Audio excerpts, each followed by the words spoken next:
Alright, Assalamualaikum warahmatullahi wabarakatuh. Apa kabar Sobat Kimia? Semoga selalu dalam lindungan Allah Subhanahu wa Ta'ala. Baiklah, langsung saja, nggak banyak cincong. Silakan matikan notifikasi WhatsApp Anda. Kali aja ada aja nanti chat-chat dari mantan ya. Ya, langsung aja fokus belajar. Mari kita buka kelas kita dengan baca apa? Basmalah bersama-sama. Bismillahirrahmanirrahim.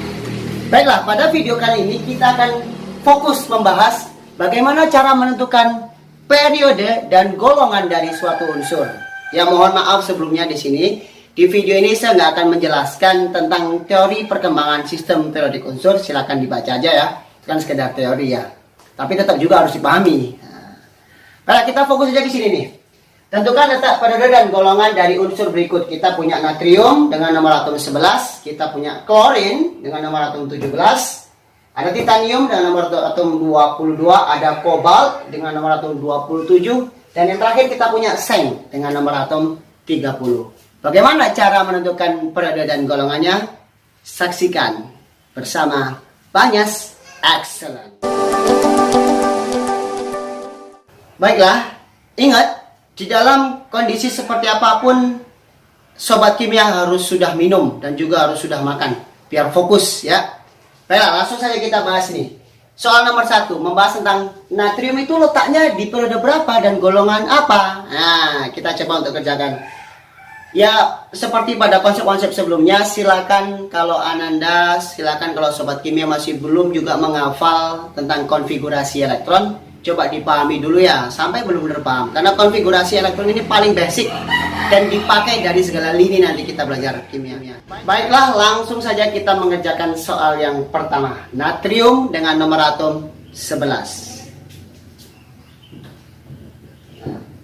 Berarti konfigurasi elektronnya seperti apa? 1s2, 2s2, 2p6.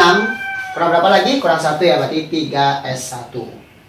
Ingat, di sini saya akan singgung sedikit apa itu periode, apa itu golongan.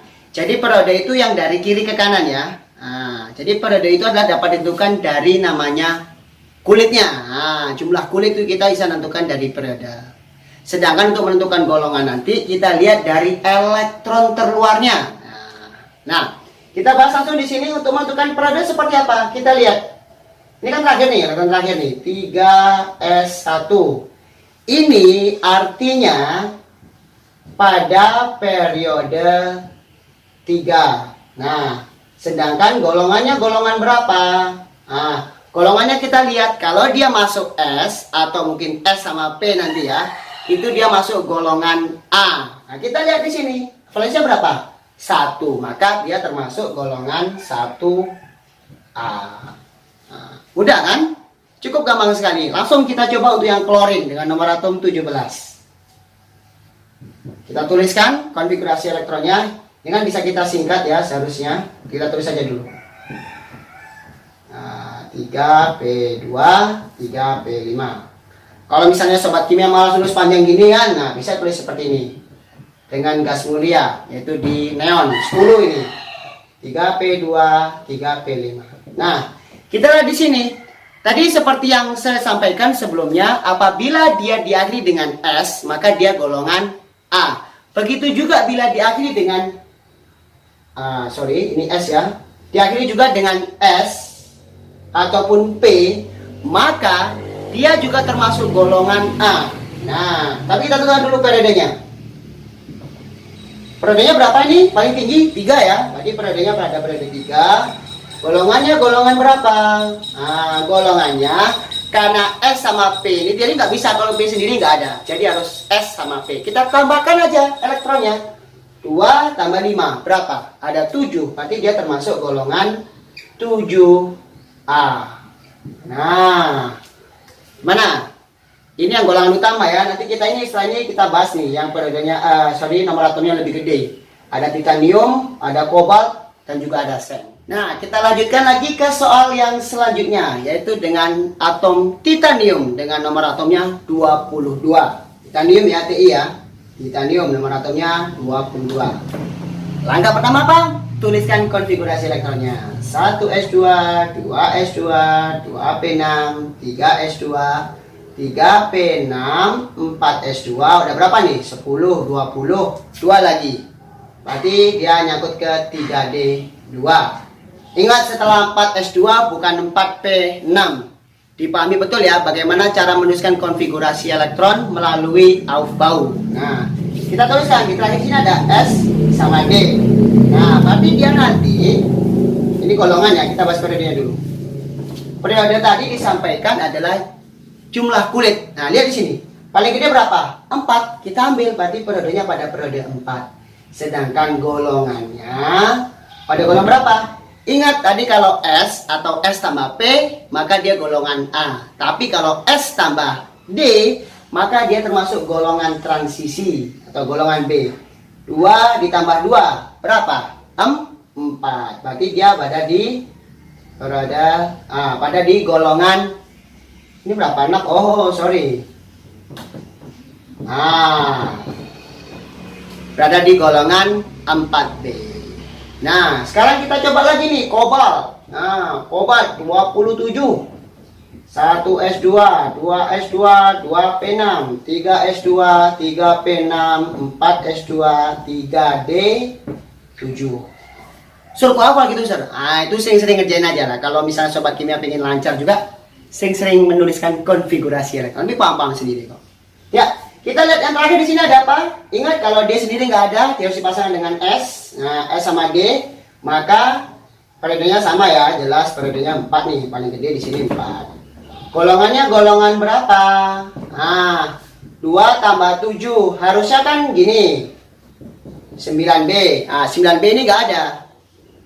Nah, jadi yang ada tuh, kalau misalnya jumlah elektronnya 8, 9, atau 10, maka dia diikutkan ke golongan 8B. Nah, tapi nanti kalau misalnya jumlahnya 11, dia masuk ke 1B. Kalau misalnya jumlahnya 12, masuk ke 2B. Nah, baca-baca bukunya loh ya. Nah, nih, kita udah tahu nih. Nah, sekarang terakhir nih, ada seng dengan nomor atom 30. Kita coba. Zn 30, kita tuliskan 1S2, 2S2, 2P6, 3S2, 3P6, 4S2. Udah berapa nih? 10, 20. Berarti ada di sini 3D10. Nah, ini seperti yang saya sampaikan sebelumnya nih. Periodenya berapa? Sama ya, pada periode 4. Karena kulit di sini yang paling gede adalah 4 nih. Jadi kulit keluarnya adalah 4. Nah, sedangkan di sini untuk menentukan golongannya sama seperti ini. S tambah D berapa? 2 tambah 10, 12. Tadi kalau 12 berapa? Masuknya ke golongan 2B. Gimana sobat kimia? Coba tonton lagi videonya selanjutnya ini ya. Setelah ini saya akan menyimpulkan sedikit bagaimana sih cara menuliskannya biar mudah diingat. Sebelum tutup video ini ada beberapa yang harus benar-benar sobat kimia ingat. Apa itu? Tadi diingat-ingat. Kalau misalnya akhirannya S, maka dia masuk golongan apa? Golongan A. Kalau akhirannya S dan juga P, maka dia masuk golongan A juga. Tapi kalau diakhiri oleh S lalu D, maka dia termasuk golongan transisi, golongan B ya. Lalu kalau misalnya diakhiri dengan 4F, nah, ini masuk golongan apa ini? Ada di bukunya dia, lihat lagi, ada golongan lantanida. Kalau misalnya 5F, dia masuk ke golongan actinida. Tapi biasanya kalau untuk anak madrasah nih, anak SMA ya, cukup sampai sini aja nih. Nah, dia paham itu ini. Nah, ya, itu ya cara menentukan golongan ya. Sedangkan cara menentukan periodenya tadi cukup mudah, lihat mana kulit yang paling gede. Ya, karena itu kan menentukan posisi keluarnya. Ya, itu aja yang bisa saya sampaikan. Semoga bermanfaat. Jangan lupa dibaca-baca lagi bukunya. Tetap semangat. Kimia itu gampang. Oke, jangan dipikir sulit, nanti sulit beneran. Oke, thank you so much for watching my video. See you next time. Wassalamualaikum warahmatullahi wabarakatuh. Ingat, jangan lupa BAB. Kalau kebelet BAB, jangan ditahan, nggak baik. Oke, see you.